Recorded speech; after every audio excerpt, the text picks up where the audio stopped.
Your next guest here on ABC Gippsland, you're with Mim, is Tim Lester. He's from the Australian Forest Contractors Association, is the general manager there.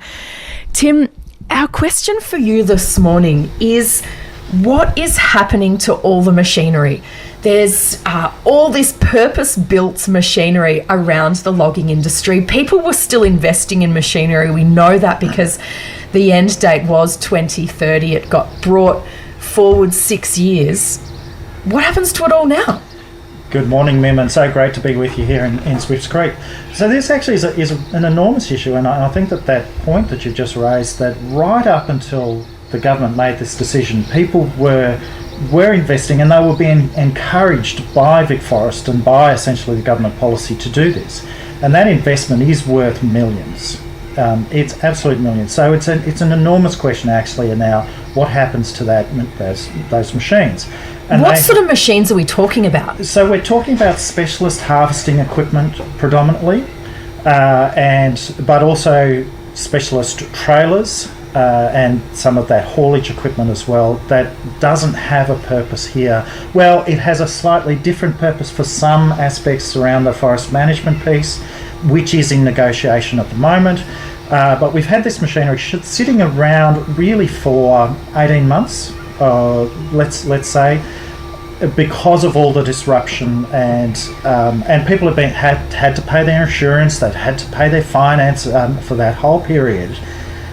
And now some of it may be used, so it needs to be brought back into service. There may be then problems with because this is machinery that should be worked 12 hours a day, and it works very hard. It's a very hard life for those machines, and so they do tend to get turned over more quickly.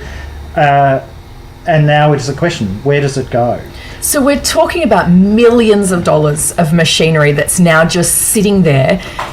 I'm no economist, but I understand a little bit about supply and demand. There's going to be an oversupply with very little demand. It was worth millions of dollars. What's it all worth now?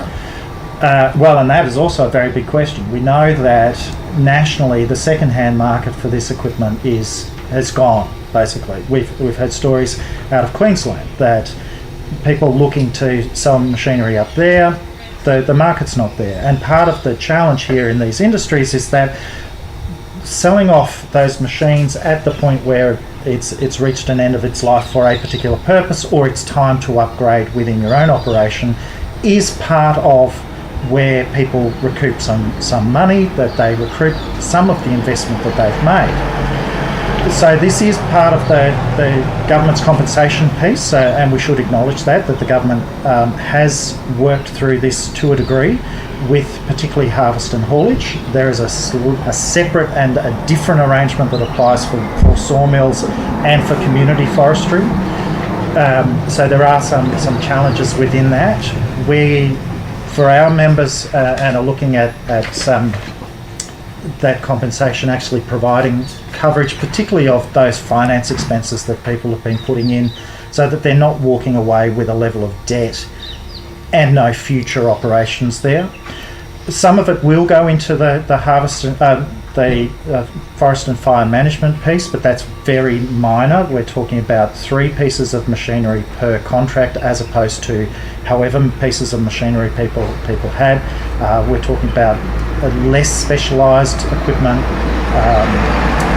So there's still a whole range of questions about what that is. So even if the government buys back, it's still just going to end up sitting somewhere, right? A lot of it?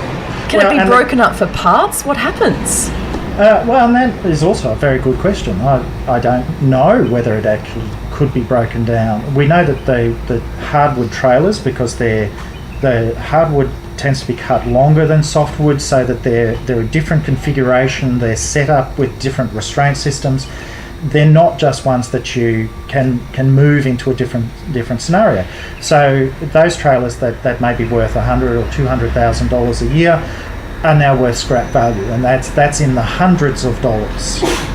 So like a 5-ton trailer at $100 a kilo sort of stuff. So we're talking items that have lost value so dramatically. Yes. That's right, and that don't have a natural or easy pathway forward. Now, we do know the situation that native timber harvest, this hardwood harvest, continues to occur in Tasmania. It continues in New South Wales and in Queensland. So there are some operations, but you can't just turn off an industry and expect that there will be no impact. Tim Lester, thank you for speaking with us this morning here on ABC Gippsland.